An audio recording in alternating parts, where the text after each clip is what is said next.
Hello, hello, and thank you for joining On Air with Russell of Hotels.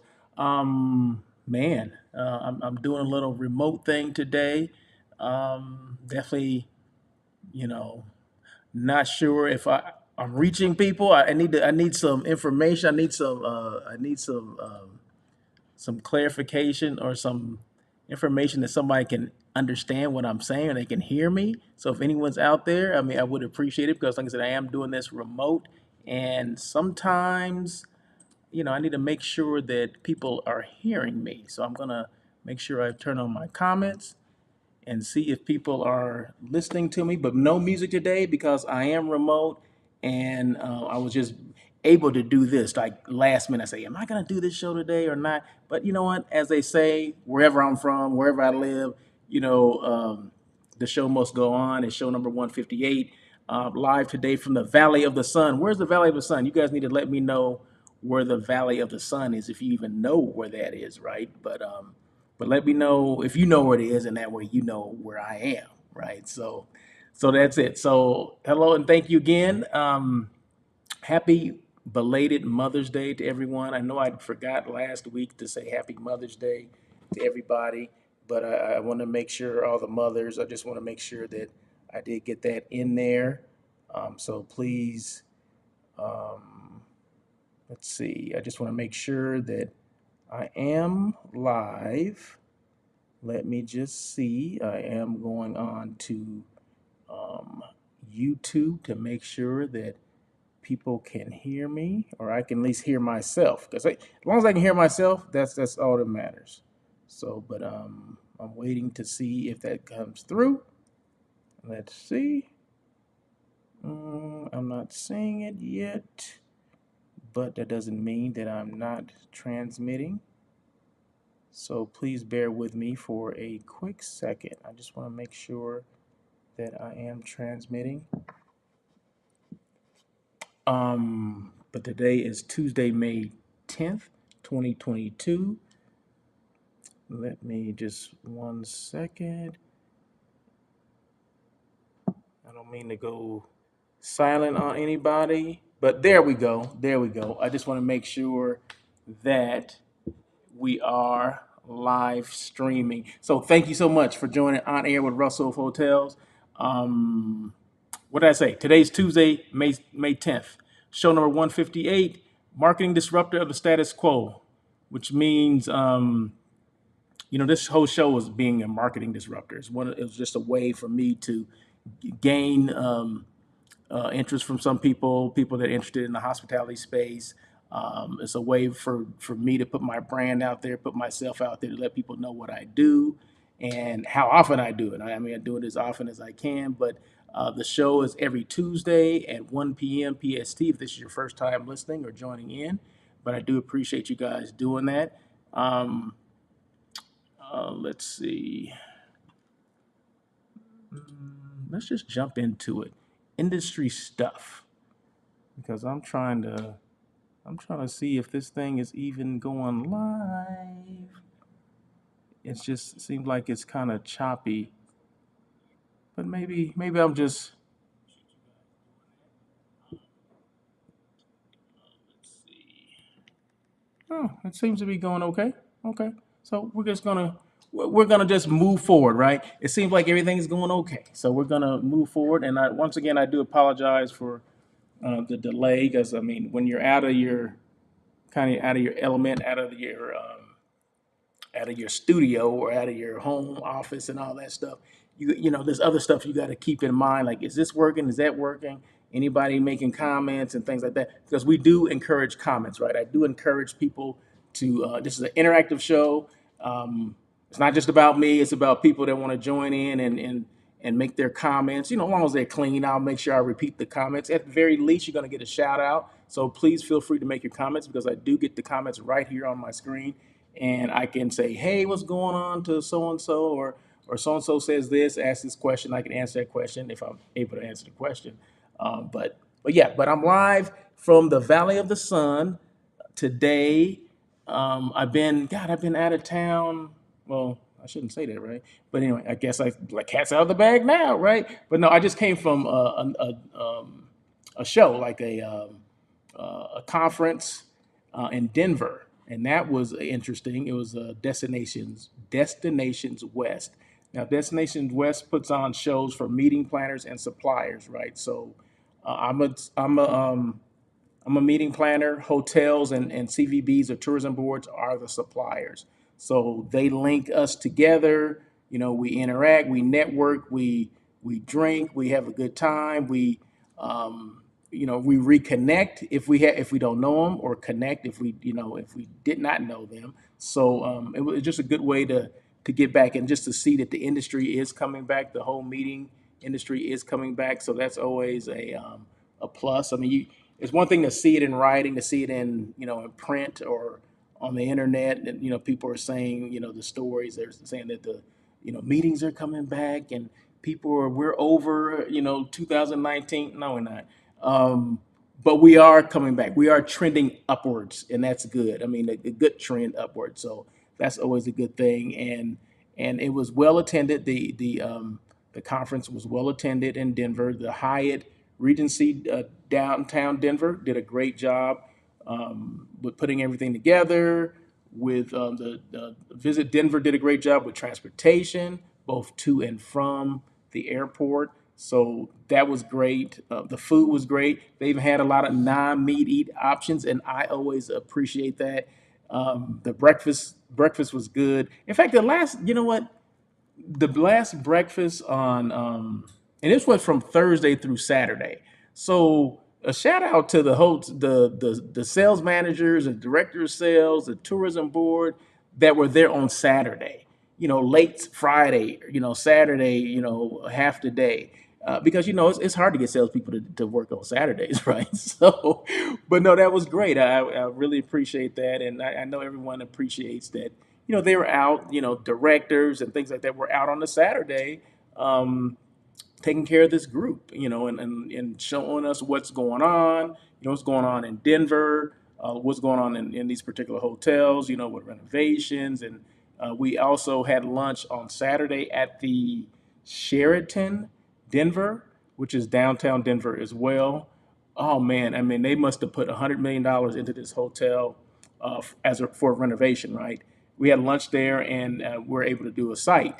And the rooms, the public space, their meeting space was outstanding. I remember the hotel back in the day. It was pretty bad. It was real tired, and I'll just say that I was pleasantly surprised. And I mean, if you're looking for something, I mean, two hotels in Denver, the Hyatt Regency as well as the Sheraton, are both great options. If you need something that's a little closer to the convention center, then I would suggest the Hyatt Regency, which is downtown Denver. But both hotels are great options. But like I said, the Sheraton did just recently. I think they still may be not completely 100% finished, but they're far enough along in their renovation that they're almost, I would say, probably 90-95% complete.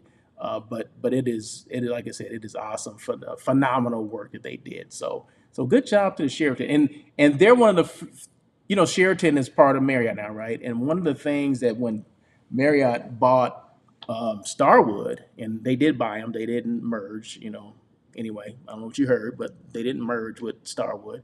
But anyway, one of the things that they were going to revitalize or rebrand the Sheraton brand, and they definitely did. So this hotel is one of those, maybe one of the first several here in the states that have gone through a renovation with the new colors and the new look, the new brand for the Sheraton brand, or the new look for the Sheraton brand. So I look forward to seeing more Sheratons look like that one in Denver. So there you go. Hey, did I say enough? Okay, so industry stuff, and I always say stuff because because there's a lot of things, right? So anyway, 36% of hotel guests will leave without telling you they had a problem. What is that all about? Okay, well, this is it's not uncommon that a guest will leave. They had an issue and they never tell anyone. So I mean, How can we stop that? How can we be present and be accessible? Well, maybe that's it. Maybe we need to be present and be accessible. So before these people leave, right? Now you're never gonna catch 100% of the people that leave unhappy. You're never going to catch 100% of them. But my thing is, if you are present in the lobby in certain situations where we know that, I mean, everybody knows their hotels, right? Like, when do people check out? Everybody, the bulk of people check out between, maybe 8 and 9:30. Well, if you know that for a fact in your hotel, I mean, you can see that. I mean, there's reports to tell you, when people check out. So let's just say that you knew that people were checking out your hotel between 8 and 9:30. Okay, well, wouldn't you want to position people there? We called it lobby lizard back in the day, right? And I'm pretty sure they still call it that. A lobby lizard is someone, a manager, supervisor that kind of lays around in the lobby, not lays around, but is present in the lobby, and they have their badge on that says they're a manager, and the front desk know that if there's an issue, they can direct that issue to that particular manager because they're the lobby lizard for that day, right? So, or for that morning. Or so what they will do is just basically, you can catch people from leaving, and then maybe you can fix the situation because they always want it from a manager. Although a lot of our hotels are front desk agents or front desk clerks or associates or whatever you want to call them are empowered, or they should be empowered to take care of whatever the situation is. But anything major, of course, you want to get a manager involved. But if a manager is there, he or she is present in the lobby area or the restaurant area or whatever near the elevator where people are coming up, then that stops a lot of the negative stuff when people leave, right? So if you can take care of it before they leave, that's great. One thing that I used to do, I would ride the elevator. You catch people. Yeah, I go up to the top floor and then just ride it all the way down, and then people would come on the elevator, and I would say, "Hey, good morning. How's your stay?" and things like that. And a lot of times they would say, "Oh, everything was good, great, thank you," and that because they see you have a name badge on, right? So they say, "Oh, everything's good." But yeah, every now and then they would say, "You know what? I had a problem. My sink didn't drain. There's a slow drain. What room are you in?" "I'm in 1021. "Okay, I'm write that down, 1021. Now I know that I need to go or put a work order for 1021 because the drain is slow or whatever it is. But I always made sure that it doesn't matter the position, and we get caught up on these titles, right? If you're a manager, you need to be present. Okay, if you're a director of sales, you need to be in the lobby and doing your lobby lizard duties. Okay, because the more people you have coming back, the better off your hotel is going to be, right? The less you have to get out there and pound the pavement and persuade people to come back that you lost because no one took care of them, right? So it doesn't matter who you are, the chief engineer, the HR director, I don't care who it is. Everyone needs to do these lobby lizard duties in order to take care of the guests. 36% of hotel guests will leave without ever telling you that they had a problem. So my thing is be present.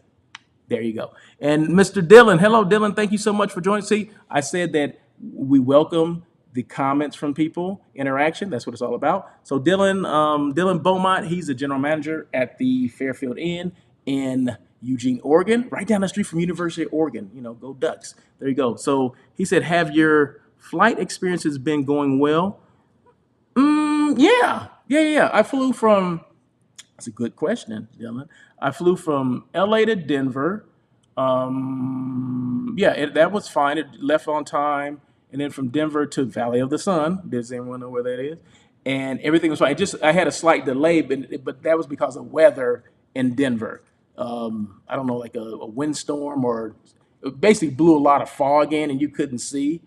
And then all of a sudden the fog lifted and then we were able to take off. So I think we were delayed about 25 minutes, something like that. But as far as they had enough crew, there was no issues with not enough planes or anything like that, because I have been reading that there's some issues with, they may have staff, but they don't have enough planes, or they may have enough planes, but not enough staff.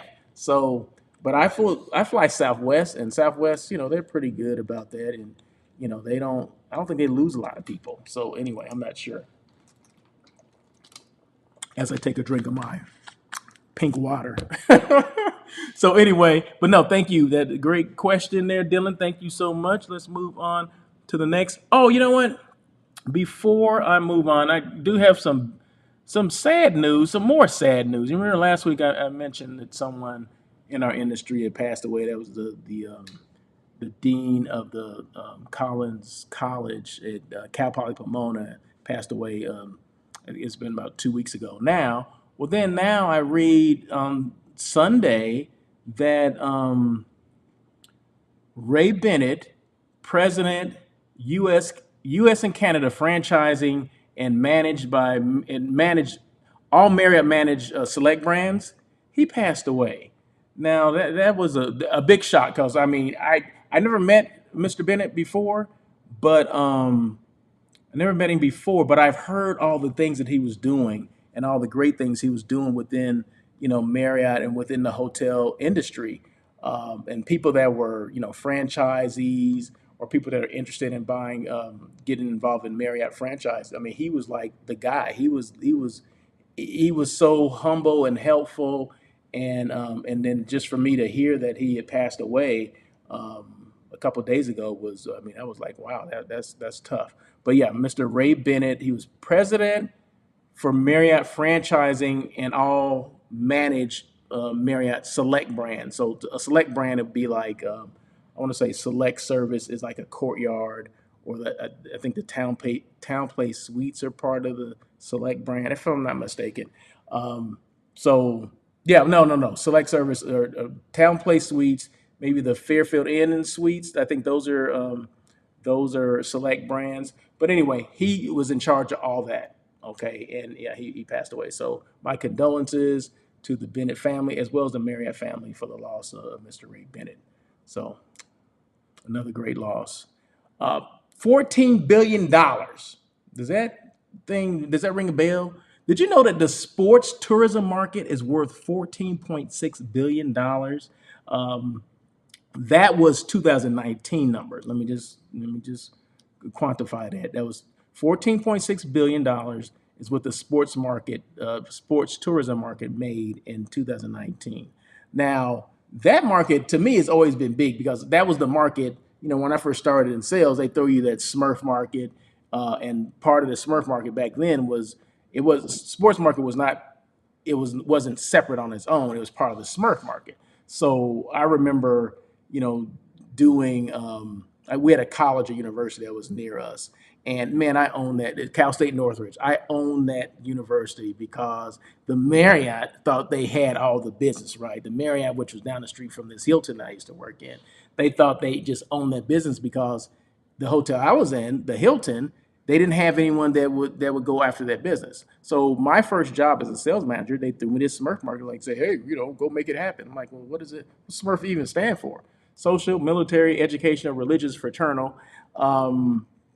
So I just took it upon myself to know every sports group, sports team, sports coach, the schedules, not just the people that were at Cal State Northridge, but the coaches that were coming in to compete against Cal State Northridge, right? So that's what you want. It's not necessarily you do have to have a relationship with the school that's in your market because you can get catering business and all kind of other business, right? But you really want to know them because they'll introduce you to the competing, like the athletic directors or the coaches or whatever who be coming in. So it was always been when I was a director of sales, sports market was always big because I always made sure that we went after that business, right? But now things have changed. The whole landscape has changed because you got a lot of amateur sports. It's not just the professional sports. It's college. It's amateur. Nike. Elite Youth Basketball League. That's part of Nike, and that's the amateur. That's like high school age kids, not high school teams, but they're more club teams, or they call them AAU back in the day. But these are now there's still AAU, I believe, but these club teams have basically just taken over the whole landscape of high school basketball. Although they play their team, but like right now, high school basketball is over, right? But in the summer, they're doing these traveling teams. I know this because my daughter played traveling basketball. So although we never left the state, but we would drive back and forth, to Orange County, to Palm Springs, all around LA to play these other club teams, right? And now what's going on, which is I think is just absolutely insane. There's kids that are based here in LA, but they play teams like, okay, I know this kid that goes to school, one of my kids, right? He's on a team that's in Seattle, Washington. Now he's based in LA, but they don't practice together. They just play their games together. So they'll meet up in Atlanta. Okay, so the kids all over the country that are on this Seattle team will all meet up in Atlanta. And these kids, I mean, I'm talking. This kid is like 13 or 14, so he's flying like every weekend to go and play basketball. That's he's traveling more than college teams are playing or traveling. Okay, so when that said 30, when that 14.6 billion dollars, and then I had to listen to what this kid was doing, I'm like, that is absolutely insane. So if you're near any, you need to EYBL, okay, Elite Youth Basketball League. Look that up, see where they're playing. If it's anywhere near your hotel, you need to contact these teams and just go EYBL. Just Google that, tournament, because there's a whole list of cities or destinations that they play in. So if you didn't know that, now you know. Little tip from Russell of Hotels. Okay, so Dylan says, if you ever are tempted to do a Russell's industry advice post, the elevator idea is okay. All right, okay. You know what? I'll throw that. You know what? Thank you, Dylan. I'll throw that on.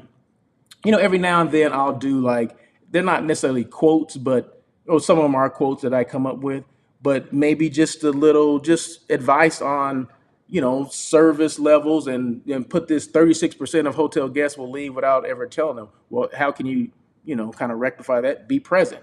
One of the things that I do is, or used to do, is ride the elevator. So thank you so much, Dylan. I appreciate that. Courtyard, Fieldfield, Residence Inn. Yeah, those are all select service. So yeah, so see, Dylan, I knew Dylan would know. See, Dylan's my guy. So there you go.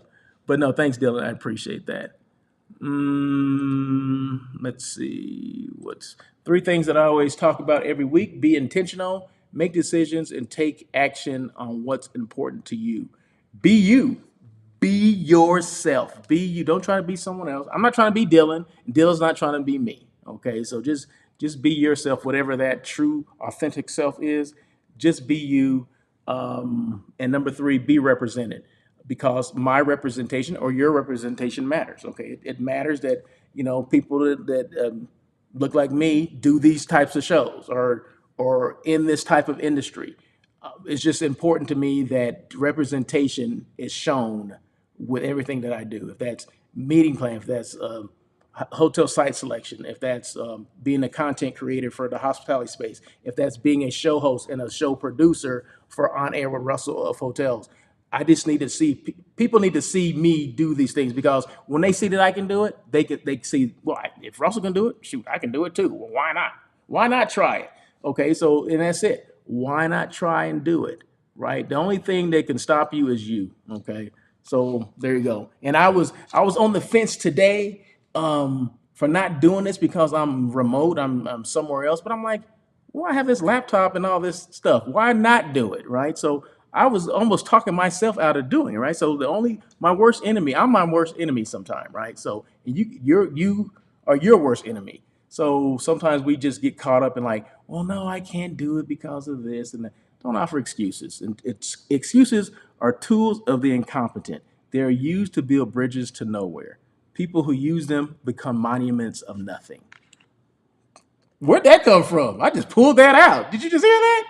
I'll say it again. One second. I said, don't offer excuses. Excuses are tools of the incompetent. They are used to build bridges to nowhere. People who use excuses become monuments of nothing. So, boom. I don't know where I learned that from or where I heard it from, but it just came out of me. I don't know.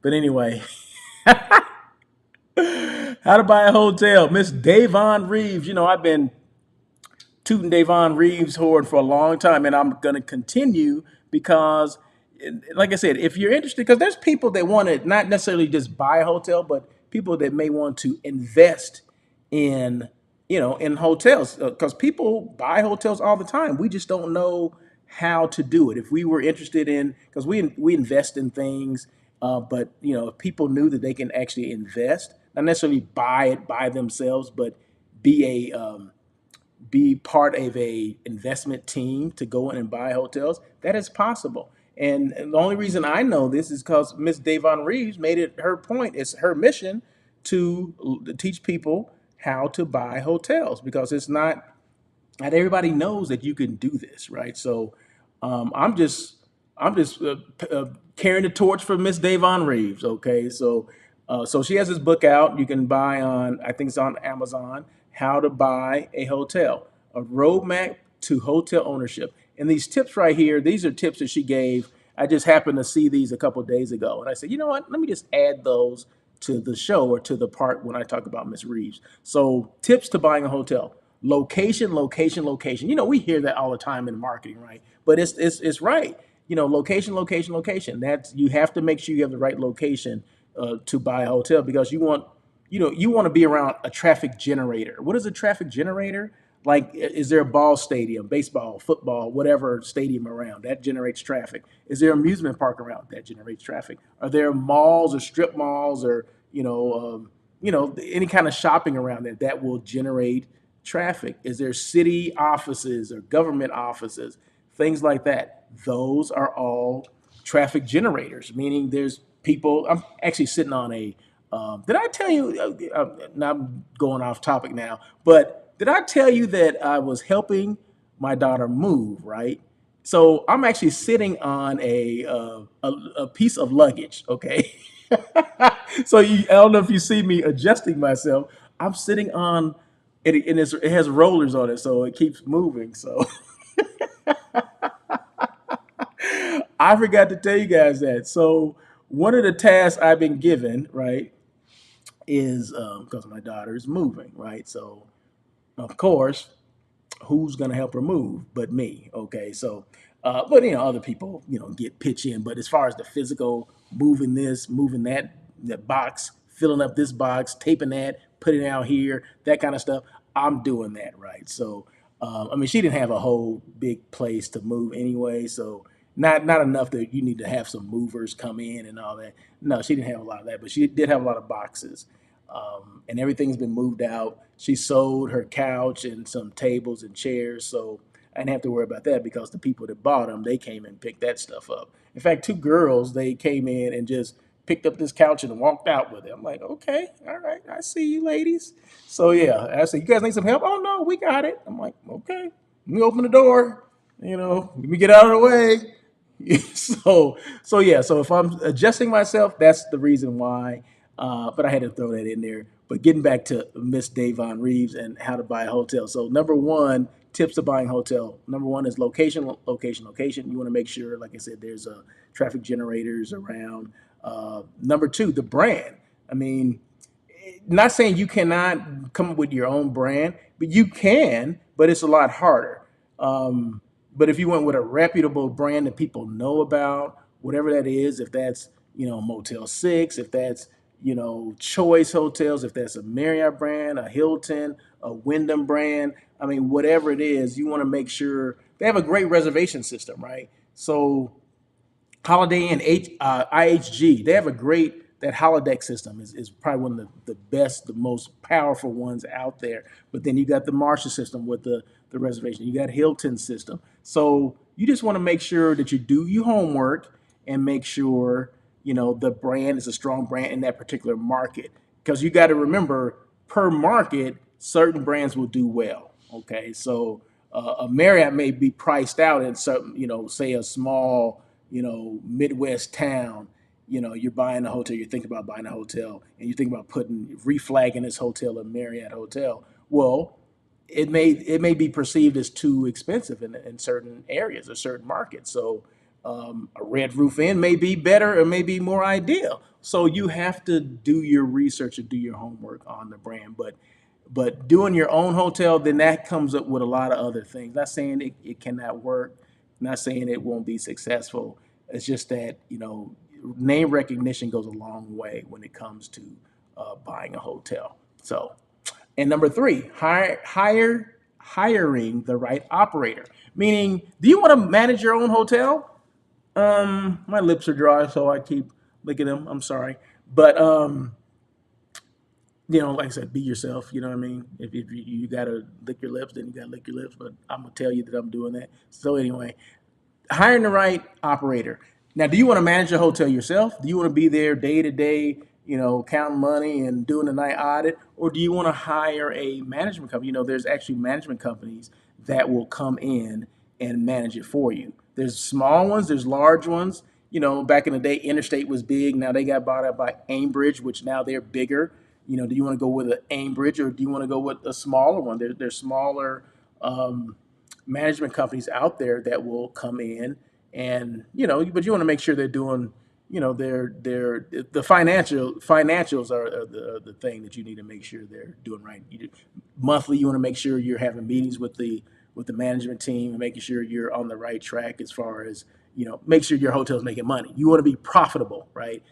But they take on the responsibility for the hiring and all that stuff, so you don't have to worry about that. Although you can put stipulations like, I want, you know, a particular general manager to be in there. That's your call because you own the hotel. You just tell the management company, hey, I want particular, I want to be involved in that hiring process. And you can do that. You can stipulate whatever you want on that. But those are just some three tips. I mean, there's more that, if I get more from her, I'll make sure I share those. But it is possible, and I guess that's the only reason why I'm even bringing this up. How to buy a hotel, a roadmap to hotel ownership is that it is possible for anyone, especially people who look like me. Because Davon Reeves is an African American young lady that's 35 years old that owns 3 hotels. So if she can do it, anyone can do it. And like I said, she's putting a roadmap to hotel ownership. She's the one that's coming up with the roadmap to hotel ownership. So it can happen, and it has happened, and it will continue to happen. So, boom. Who's your best brand advocate? I ask that question all the time. Who is your best brand advocate? You are. Just in case you did not know, you are your best brand advocate. And if you're not serious about what you do or serious about your brand, who else is going to be serious about it? No one is. So make sure that people know what you do. Make sure you're excited about it. You're showing some enthusiasm. You're posting things. Just like this show, On Air with Russell of Hotels. I don't just do the show every Tuesday and that's it. I mean, there's things that I do during the week that I need to let people know. I need to post things that the show is coming. What we talk about, what we're going to talk about. If I'm going to have guests, anything like that, you have to make sure that you're excited about it because excitement breeds excitement, right? If I'm excited, that means other people are going to be excited, and that means people are going to come on, like Dylan, and make comments and things like that. So just make sure that you're your best brand advocate, and you got to be excited about it because if you ain't excited about it, no one else is going to be. Boom. How do you increase social media engagement? Now, you guys know that I'm a big proponent of social media, right? So consistency is number one, right? So the question is, how do you, can I move this over? Let's see. That's kind of in my face. Or maybe if I move over, maybe if I move my piece of luggage over, then it'd be better. Okay, so I just moved my piece of luggage over. So, but increase social media engagement. For people that's joined in, I'm sitting on some luggage, okay, because I'm right in the middle of moving, helping someone move. And the only thing I had to sit on because we got rid of everything is a piece of luggage. So I have a desk here that's still here with the TV on it, and my laptop is sitting on it, but I'm sitting on a chair. I mean, sitting on a piece of luggage. For an improvised stream, your quality is A plus. Really? Thank you. What? You know what? That I'm always concerned about that. Not that I'm going to stop the show. I was going to continue, but I mean, thank you so much for telling me that, Dylan. I appreciate that. Or sometimes you're like, sometimes you can be out of sorts. Like, okay, I'm putting this thing together remote, and is it going to be the same quality? And I never think it will be the same quality as at home. But I mean, I thank you for saying that. So appreciate it. So I guess my daughter has some good Wi-Fi here at least. So, but anyway, increase social media engagement. Consistency is number one. Okay, so we're going to make sure you just can't post one time and think that everything's going to start falling in place. Like people are going to start booking your hotel because I posted one thing. No, it's constant things. It's constant things like what's going on in your hotel. Um, Guest comment cards like Dylan always, he copies, he takes a photo and puts them on his Instagram page. Like these are what the guests are saying about his hotel, or these are things that they're saying about the breakfasts in the morning. They're thanking him. They love the staff. He's also posting things about his staff and when they get awards, when they you know get certifications, things like that. I mean, that stuff is important. People want to see that, right? Because these we're real people, right? That this is the thing. People always think that we're not real people. We don't go through things. Yeah, we do, and we need to show that stuff that we're real people. That we do have accolades. People do like us, but sometimes people don't. But we need to post those things too, right? And how did we rectify that situation? Like, say my room wasn't clean, and somebody posts that, or somebody sends a negative card, I would post that card. But how did we rectify that situation? How do we get that? How do we persuade that guest to give us another shot or give us another try, or they're going to come back, and stay at our hotel again? I mean, what's the service recovery? Okay, it's one thing. I mean, we're going to fall short sometimes. Okay, we're never going to be perfect, right? I don't care what hotel it is. I don't care who the heck you're talking to. They're lying if they're saying that, oh, everything's perfect, we never have any mistakes. You're full of crap. Okay, can I say that? Can I say crap? Anyway, but we need to be whatever it is. We need to make sure that we are let people know that, yeah, we do have some good stuff. We have more good stuff than bad stuff, but every now and then we have some bad stuff we got to deal with. But this is what we had to deal with, and this is what we did to for service recovery, and then the guest is happy. Boom. Okay, so those things are important. So after consistency is value. Make sure you're giving value, right? I mean, just like that story I just said just now, that gives someone value because you get a lot further, with people wanting to book your hotel if you show all the good and the bad and how you took care of it, right? I mean, people were like, well, who does that? Because I guarantee you, 99% of the hotels that anyone that posts, comment cards, they're all 100% of them are good. 99% of the hotels will only post good stuff. But just think if you started throwing some, every now and then, I mean, you ain't posting everything, right? Because, yeah, hotels, like I said, nothing is perfect. But if you start posting some negative stuff and how you took care of it, people are going to look at it like, okay, that's a real hotel. Okay, this is real life stuff. It ain't real to be 100% and be perfect all the time. Okay, that's not 100%. That's not real, and that doesn't happen. Okay, so then that can add value to someone that's kind of on the fence. Like, okay, I like the Marriott brand, and yeah, they had a slight hiccup at this one particular hotel, but does that mean I'm just gonna throw the whole brand away? No, but how did they recover? How did that one hotel recover? Because how you recovered is going to dictate if they're going to use that same brand again. I mean, that's just it. I mean, that's human nature. People like, okay, I stayed at this Marriott in Anchorage, Alaska, and and they something went wrong, and I'll never stay at another Marriott again. So I'm in Atlanta now, and I see all these Marriotts. I'm never gonna stay at another Marriott again. Why not? Because the one in Anchorage, Alaska, screwed me over. They didn't clean my room. Okay, well, come on now. You can't.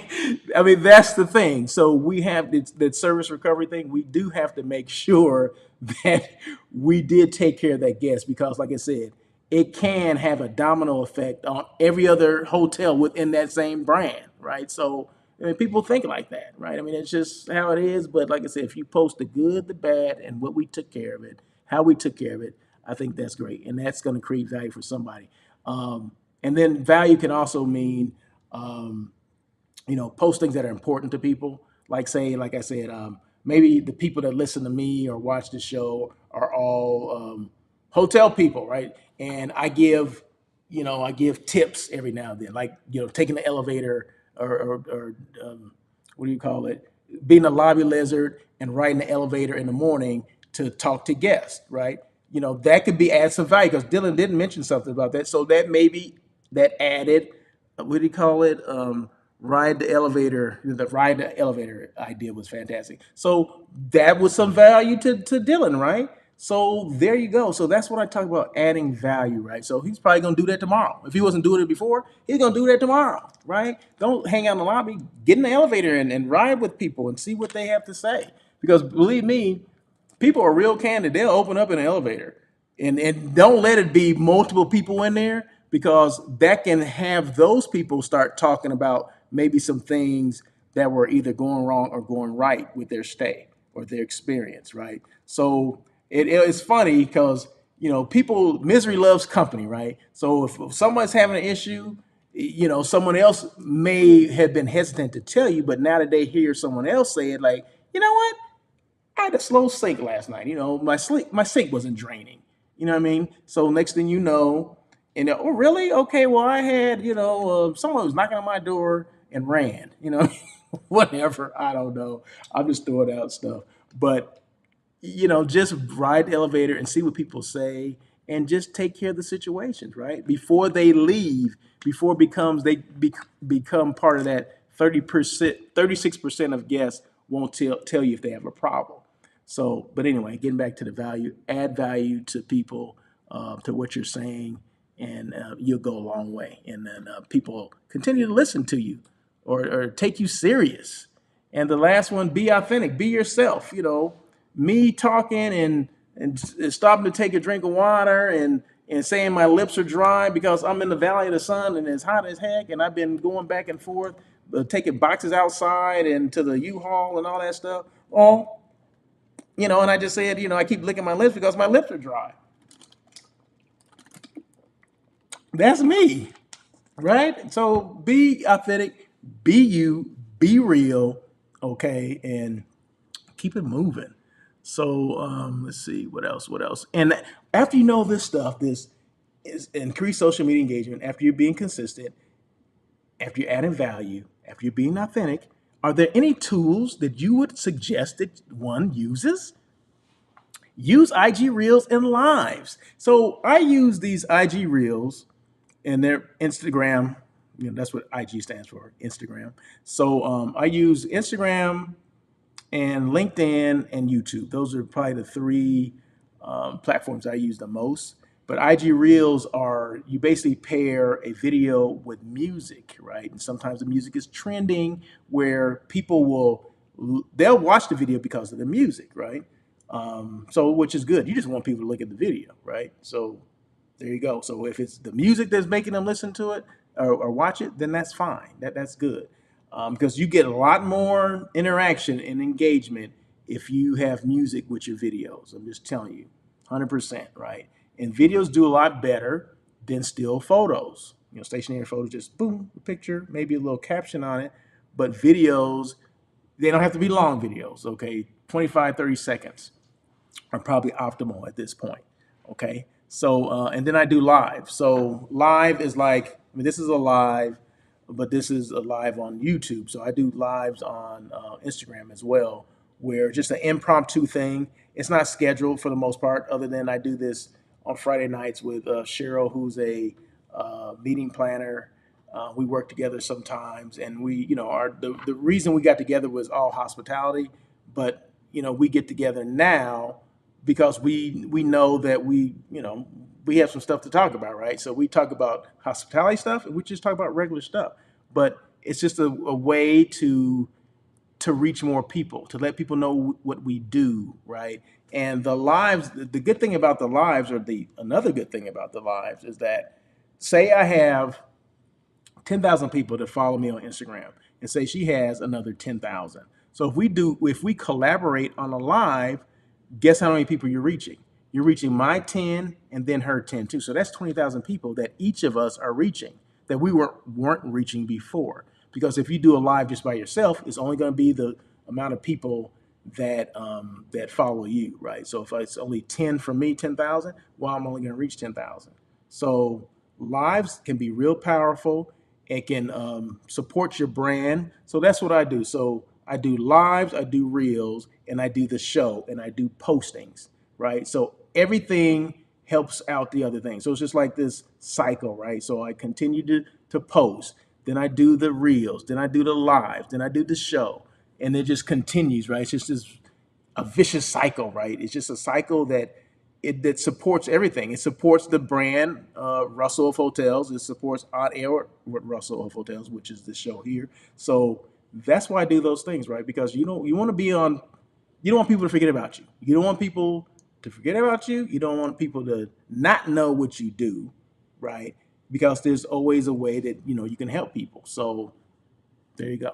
All right. And I don't know why I'm doing all this hand stuff, but I am. I don't know. It seems like I'm doing more today than normal. So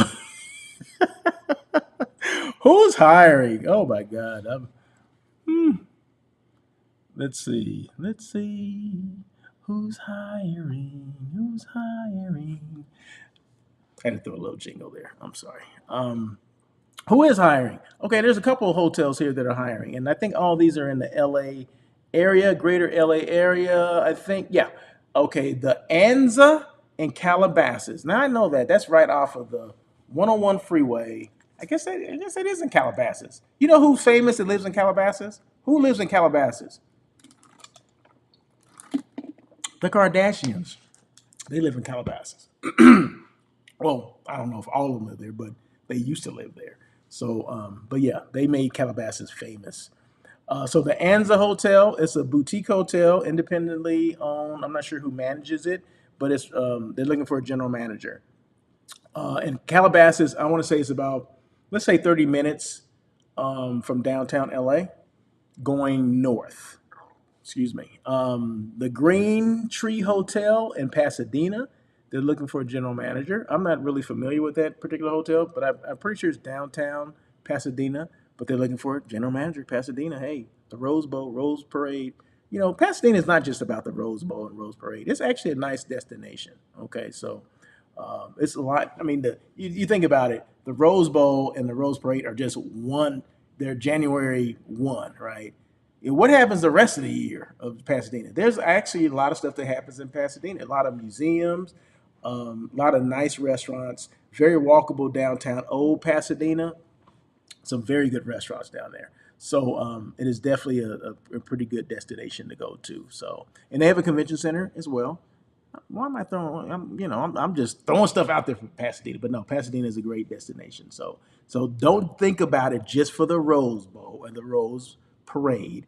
It actually is a great destination in Southern California, located north of Los Angeles, about I would say about 20 miles. Maybe not even 20 miles. It could be less than that. Maybe 15 miles. Let's just say that 15 to 20 miles. So give Pasadena a try. Okay, give them a shout and let them know Russell of Hotel sent you. But anyway, getting back to who's hiring. The Green Tree Hotel Pasadena, they're looking for a general manager. Courtyard Marriott Monterey Park.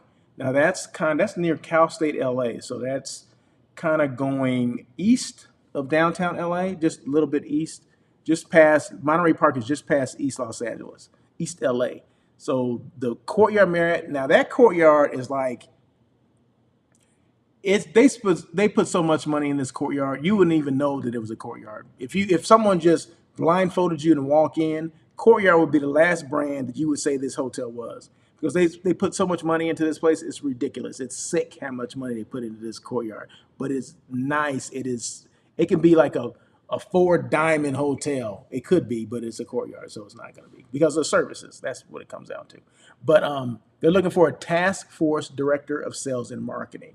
Okay, so if you're interested in that, and these are all on Indeed.com, okay, and they're probably on H Careers too, but I think I pulled these from Indeed. The Courtyard Marriott West Side, Culver City, they're looking for a general manager as well. Boy, everybody's looking for a GM. What's going on here? And I know that property. That property is like 5 minutes from where I live. So I know that hotel well. It's nice. It's a nice area. It's next to the used to be called the Fox Hills Mall. I think it's called Westfield Plaza now or something like that. But yeah, it's right next to that. Courtyard Marriott, West Side, Culver City. Looking for a general manager. Redondo Beach Hotel. They're looking for a general manager. Guess where Redondo Beach Hotel is? It's in Redondo Beach. Hello. So yeah, it's near the beach too. So check that one out if you're interested in being a general manager there. The Beverly Wilshire, which is also a Four Seasons hotel in Beverly Hills. They're looking for an entertainment and sports sales manager. Remember what I just said a while ago?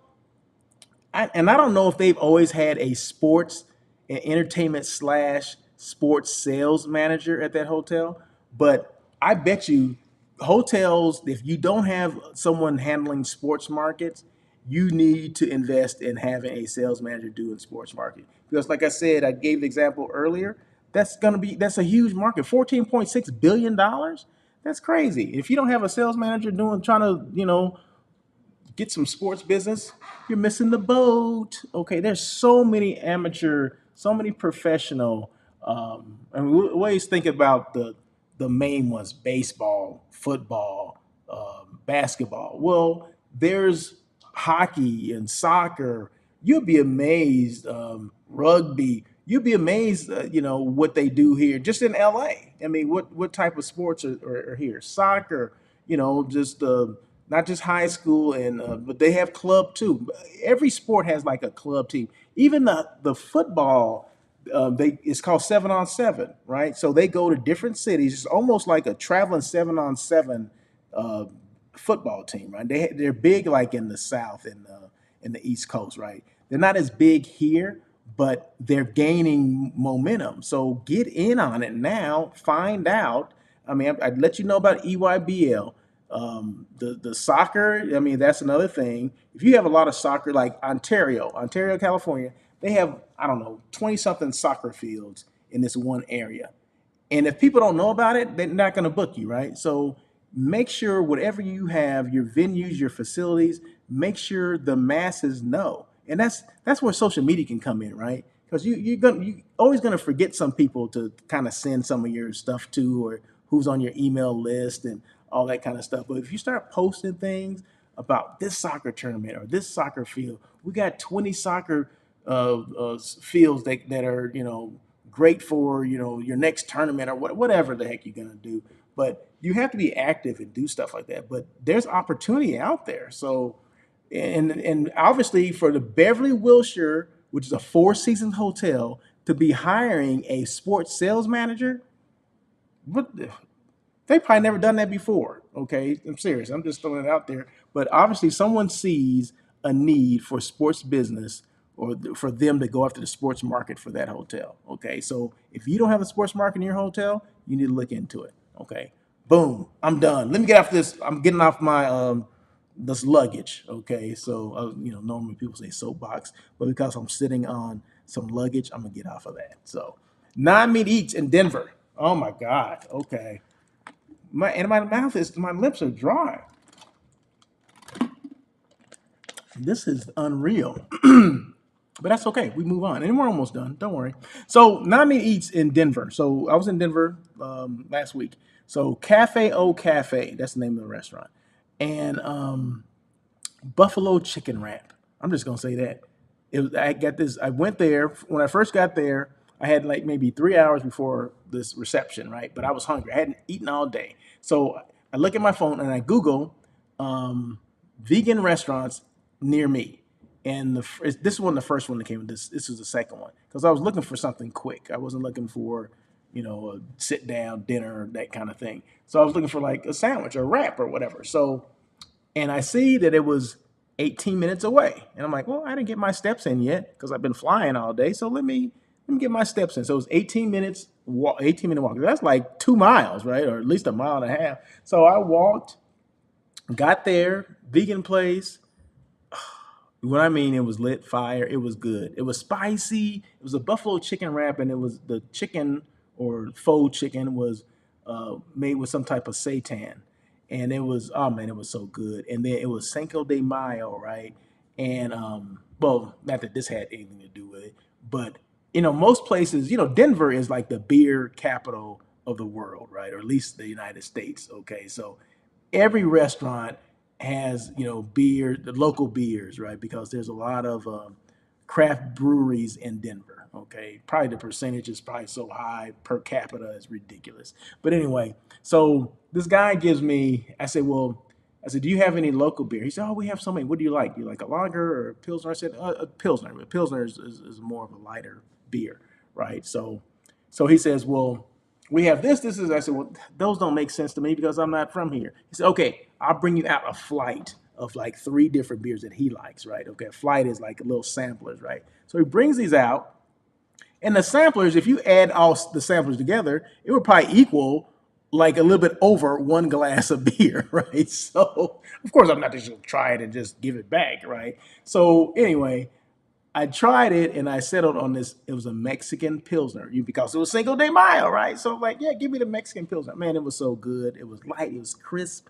It was just what I needed, right? But then I finished the other three samplers that he gave me too, right? So, but anyway, you know, but then I had to walk back, right? So whatever beer was in me was out before I got back to that hotel, okay? Because believe me, that was a good trek. So, but Denver is nice. I never walked downtown near the Capitol before, so it was good to get out and kind of see some of the sights and that kind of stuff. And it wasn't a long walk, and it was cool. I got back just in time to shower and make it to my reception. So, and then they had non-meat eats there at the reception. So there you go. And then the next night, we went to this event and they didn't have a lot of non-meat eats for me. So I ended up having to go back to this place, but this time I ordered it, meaning it delivered to me. And then I got the Philly cheesesteak. So, hotels will allow outside restaurants to deliver into the hotel, but they'll stop it at the front desk or in the lobby. So you have to meet them downstairs, right? So that's what most hotels are doing now, where they're not saying that you cannot order from outside and have delivered. They're just saying that they're not allowing people on the floor, so you actually have to come down. So there you go. So that was good though. Let's see what else. Real quick. People always ask, what do I do? I'm a brand show off. So my job is to make sure your brand shines, right? Or I show it off. So hotel, tourism, and non-meat eats. That's the only thing I'm about. I mean, every now and then I throw some family stuff in there, but normally 99.9% of the stuff that I post, it has to do with hotels, tourism, and non-meat eats. So I show off those brands all the time. And of course, I show off my own brand. And showing off your brand is like a content creator, because people may not, well, what does that mean? You still didn't say what it was. Well, basically, it's a content creator. Keep your brand relevant, keep you noticed, that kind of thing.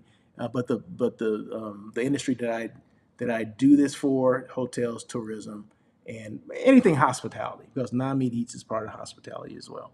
And non-meat eats comes from, because I don't eat meat, just in case you didn't pick that up. I have a vegan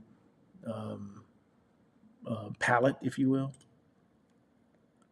Hotel site selection. I mentioned this before, that companies, organization, individuals will contact me and say, hey, I have this group, 600 rooms, 600 people going to be coming.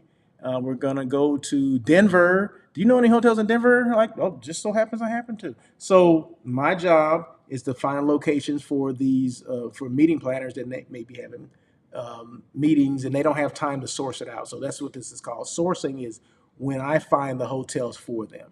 And I also help them with the pricing, the contract negotiations, all that kind of stuff. I'll even manage it for them if that's what they want. So it just depends on the needs of that particular planner or that particular company or organization.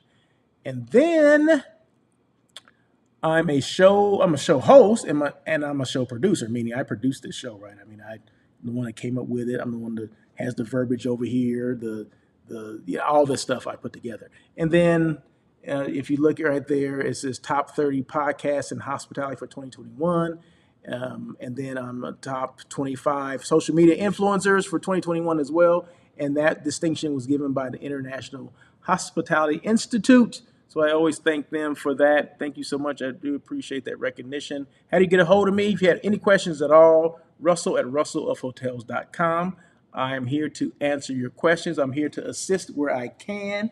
And follow me, please follow me here on YouTube, but also follow me on LinkedIn, Instagram, and Twitter. And this same video that I'm doing here will be put on to LinkedIn probably later today because I'm still moving, that kind of stuff. One thing to ask yourself, what is that? What are you doing to keep your brand relevant? I mean, there's a lot of things you could be doing, but make sure you show enthusiasm. Enthusiasm. Be enthusiastic, okay? You know, because if you're not excited about your brand, no one else will be. And I said that earlier. So I'm not going to go over the SSI scores today. I am going to go over the 3 Ps though. What are the 3 Ps? I mention this every single week. You guys should know this by heart already. Purpose. Know why you're doing what you do. I need to know why I'm doing this on air with Russell of Hotels. I need to know why I'm came up with this brand, Russell of Hotels. Well, on air with Russell of Hotels was made for hospitality professionals to come on and talk about themselves, talk about their brands, talk about giving back or whatever. What can that person do to help out the industry? Maybe some things that you didn't think about. Maybe they have tips. I don't know, but they can come on and talk about themselves, brag about themselves. How they started their career, where they are now in their career, all that kind of stuff. And that's what it's all about. That's why I started it. So that was my purpose. Passion. Either you have it or you don't. If you don't have passion for it, whatever you're doing, you need to stop it and do something else. That's it. Perseverance. Be consistent. Continue to evolve. Don't give up and swerve when you need to. Remember, on air with Russell of Hotels or Russell of Hotels in general, we don't pivot, we swerve. Okay, so next week, listen, I'll tell you what actually the difference between pivoting and swerving is. And then I think, okay, before I get off, my next guest next week. Now we had a slight little hiccup last week. Miss Policy, I call her Policy because I don't want to butcher her last name. But next Tuesday at 1 o'clock, live here on YouTube, Miss Policy is going to be on the show again. She was on the show a couple of weeks ago, but we had some serious technical difficulties, and I wasn't able to keep the show, and I had to cut the show, right? But we're gonna come back, and I still got my questions for her. She's gonna come back on next week, and we're gonna talk. We're gonna talk and see what the heck policy's all about, right? So I'm gonna do this one more time, just so you guys can see it. So yeah, so Miss Paula C with Ask Sweet Hotel Chatbot.